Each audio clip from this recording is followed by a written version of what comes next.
آج کی جو رات آنے والی ہے یہ بھی طاق راتوں میں سے ہے اور یہ بھی شب قدر ہو سکتی ہے۔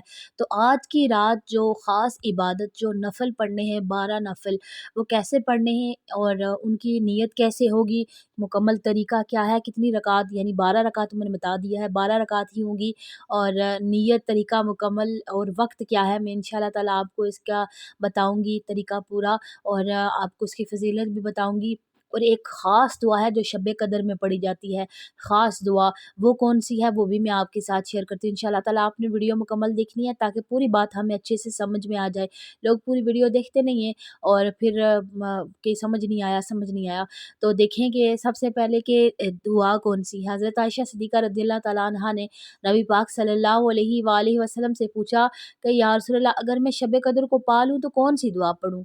تو نبی پاک صلی اللہ علیہ وآلہ وسلم نے فرمایا کہ یہ والی دعا پڑھے، اللہم انکا عفو تحب العفو فاعف عنی۔ یہ والی دعا نبی پاک صلی اللہ علیہ وآلہ وسلم نے سکھائی، تو ہر بندے کو یہ والی دعا شب قدر میں ضرور پڑھنی چاہیے۔ تو آج کی 27ویں شب ہے، یہ بھی شب قدر طاق راتوں میں سے آتی ہے، تو آج کی رات بھی یہ دعا انشاءاللہ تعالیٰ ضرور پڑھنی چاہیے۔ اب میں آپ کے ساتھ شیئر کرتی ہوں کہ 12 رکعت نماز نفل آپ نے پڑھنے ہیں۔ یہ نماز اللہ تعالیٰ کو بہت زیادہ پسند ہے اور اللہ تعالیٰ عام دنوں میں بھی اس نماز کی بڑی اہمیت حاصل ہے، اور اس کو پڑھنے کا جو وقت ہے وہ عشاء کے بعد سے لے کر طلوع فجر سے پہلے یعنی عشاء کی نماز آپ نے پڑھ لی، عشاء کی نماز کے بعد سے لے کر صبح سحری بند، جب سائرن بجتا ہے نا سحری بند ہونے کا، تو اس ٹائم تک آپ یہ نماز پڑھ سکتے ہیں۔ اذان ہو جائے پھر نہیں پڑھ سکتے، جب سحری کا ٹائم ختم ہوتا ہے۔ اس میں وقت کا دھیان رکھنا ہے، لوگ وقت کا دھیان نہیں رکھتے، پھر آپ کی یہ نماز نہیں ہوگی۔ وقت کا دھیان نہیں رکھتے کہ اذان ہونے تک پڑھتے رہتے ہیں یا ابھی اذان ختم نہیں تو ہم یہ نفل پڑھتے رہے، ایسا نہیں ہے۔ یعنی جس ٹائم سحری کا ٹائم ختم ہوتا ہے، جو سحری کا سائرن بجتا ہے کہ روزہ بند کر لیں، تو اس ٹائم سمجھ لیں کہ اس کے نماز کا ٹائم بھی ختم ہو گیا۔ تو کیا اس نماز کے لیے سونا ضروری ہے؟ لوگ سمجھتے کہ سونا ضروری ہے۔ دیکھیں کہ یہ نماز ویسے تو آرام کر کے اٹھنے کے بعد پڑھی جاتی ہے، لیکن اگر کوئی سوئے بغیر بھی پڑھے تو پڑھ سکتا ہے۔ تو دیکھیں کہ شب قدر ہے، یہ 1000 مہینوں سے بہتر ہے۔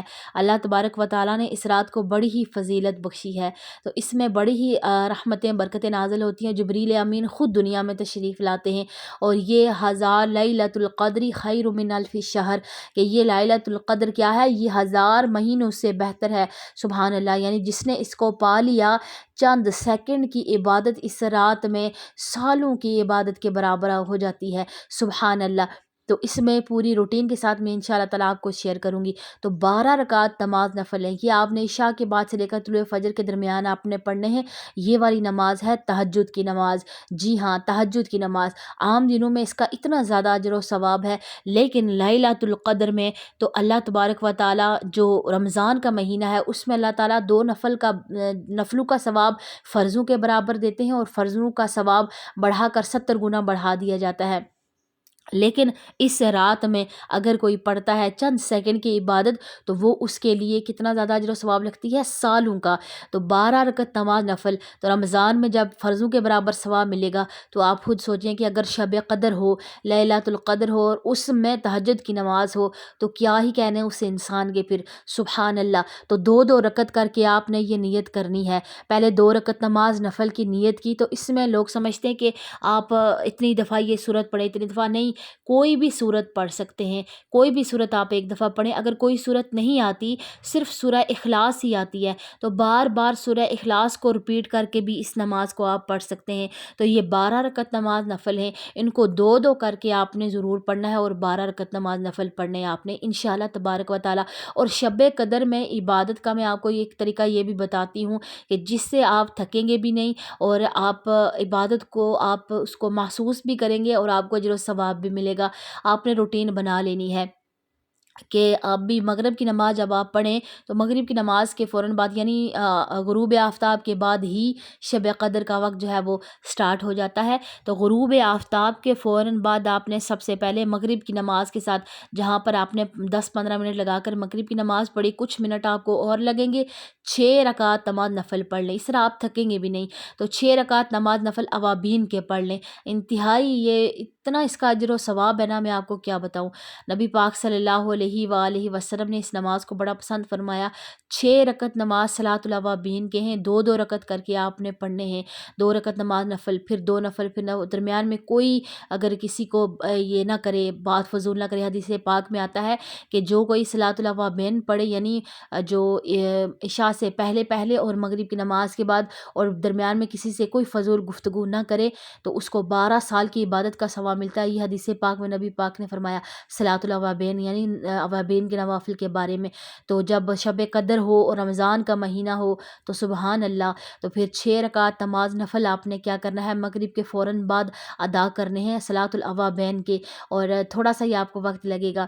یہ اوابین کے نفل ہو گئے، اس کے بعد پھر آپ عشاء کی نماز میں عشاء کی نماز پڑھیں، تراویح پڑھیں، تراویح کے ساتھ ذکر و اذکار کریں، ساری عبادات کریں۔ اس کے بعد آپ تھوڑا ریسٹ کر لیں، درود شریف پڑھ لیں، قرآن پاک کی تلاوت کر لیں، اور پھر اس کے بعد پھر آپ نماز پڑھ لیں، اور کوشش کریں کہ صلاۃ و تسبیح یعنی تسبیح والی نماز ضرور کوشش کریں کہ صلاۃ میں پڑھیں۔ اس کا بڑا اجر و ثواب ہے۔ ایک تو لیلۃ القدر ہے، ایک رمضان ہے، اور اوپر سے ایسی نماز ہے کہ جس کا عام دنوں میں اتنا زیادہ ثواب ہے، تو رمضان میں تو دگنا 70 گنا بڑھ جاتا ہے، فرضوں کے برابر تو نفل ہو جاتے ہیں۔ تو پھر اس کا ثواب کا اندازہ لگائیں کہ کتنا اجر و ثواب ملتا ہے چند منٹس میں انسان کو، اور شب قدر میں تو چند سیکنڈ کی عبادت سالوں کی عبادت کے برابر ہوتی ہے، سبحان اللہ۔ تو پھر آپ نے عشاء کی نماز پڑھی اور صلاۃ و تسبیح پڑھی، اس کے بعد تہجد کے ٹائم جو سحری آپ نے بنانی ہے، سحری سے آدھا گھنٹہ پونا گھنٹہ پہلے اٹھ جائیں، اور اٹھ کر آپ فوراً کیا کریں کہ نماز ادا کریں، یہ تہجد کی نماز کے 12 نوافل ادا کریں، اور بیچ میں تسبیحات اور یہ ساری چیزیں انشاءاللہ تعالیٰ کرتے رہیں۔ تو دیکھیں رمضان، لوگ کہتے ہیں کہ رمضان جا رہا ہے، رمضان تو پھر آ جائے گا، لیکن کیا پتہ ہم ہوں یا نہ ہوں۔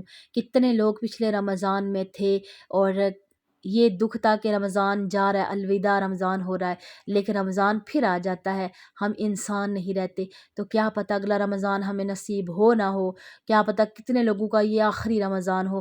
تو رمضان کی جاتی گھڑیاں ہیں، اپنے لیے بخشش کروا لیں، اور اپنے والدین کے لیے بخشش کا سبب بنیں، اور مجھے بھی اپنی خاص دعاؤں میں ضرور یاد رکھیے گا انشاءاللہ تعالی۔ اللہ پاک ہم سب کے بے حساب بخشش و مغفرت فرمائے، اور اللہ پاک ہمارے لیے آسانیاں پیدا فرمائے، اور دین اور دنیا دونوں جہان میں اللہ تعالی ہمیں کامیابی و کامرانی عطا فرمائے۔ اگر ویڈیو اچھی لگے تو اس کو لائک اور شیئر کرنا مت بھولیے گا۔ السلام علیکم ورحمۃ اللہ وبرکاتہ۔